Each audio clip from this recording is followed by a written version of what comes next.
সিলেটে কমেছে পাশের হার। সেখানকার সরকারি অগ্রগামী সরকারি উচ্চ বিদ্যালয় থেকে যুক্ত হব সিলেট প্রতিনিধি নাজাদ আহমেদ পুরকায়স্থর সঙ্গে। নাজাদ, কি অবস্থা, কি কারণে আসলে এই পাশের হার কমেছে বলে শিক্ষকরা বলছেন, একটু বিস্তারিত জানাবেন এবং সেই সাথে শিক্ষার্থীদের উচ্ছ্বাসও জানাবেন।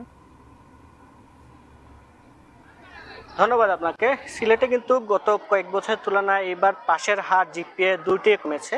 এবার আসলে সিলেটে পাশের হার ৭৬.৩৫, গতবার যেটি ছিল ৭৬.৬৩।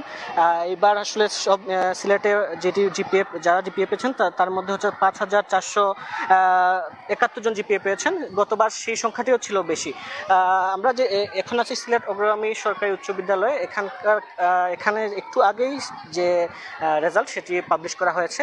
এখানকার যদি রেজাল্টের কথা বলি, এই স্কুলে কিন্তু ভালো অন্যান্য যে সিলেটের সার্বিক অবস্থা সেখান থেকে ভালো রেজাল্ট করছে। এখানকার যারা আছেন, যারা গার্জিয়ান আছেন, তারা যেটি বলছেন, এই যে সার্বিক রেজাল্ট খারাপ হওয়ার কারণে কিছুটা যে কারণ সেটি আসলে আমরা একটু একজন গার্জিয়ানের সাথে কথা বলার চেষ্টা করব। আসলে কি কারণে আসলে সার্বিক রেজাল্টটা খারাপ হয়েছে?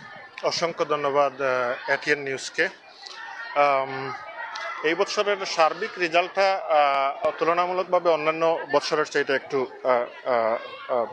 নিম্নমুখী। তার প্রধান কারণ হচ্ছে 2024-এর ব্যাচের যে বাচ্চারা এসএসসি এক্সাম দিল এই বছর, এরা প্যান্ডামিকের পরেই প্রথম পূর্ণ সিলেবাসের মাধ্যমে এক্সামটা দিল এবং এই বাচ্চাগুলা প্যান্ডামিকের মধ্য দিয়ে লাস্ট ৩-৪ বছর আসছে।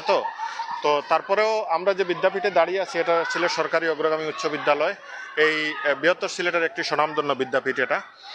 এখানের অভিজ্ঞ শিক্ষক মণ্ডলী বিভিন্ন প্যান্ডামিকের সময় বিভিন্ন শিক্ষা কার্যক্রমের মাধ্যমে বাচ্চাদেরকে সবসময় শিক্ষার মধ্যে রাখার চেষ্টা করেছেন। সেজন্যই আসলে তুলনামূলকভাবে এই বিদ্যাপীঠের রেজাল্ট সিলেটের মধ্যে ভালোই হয়েছে। আর অসংখ্য ধন্যবাদ।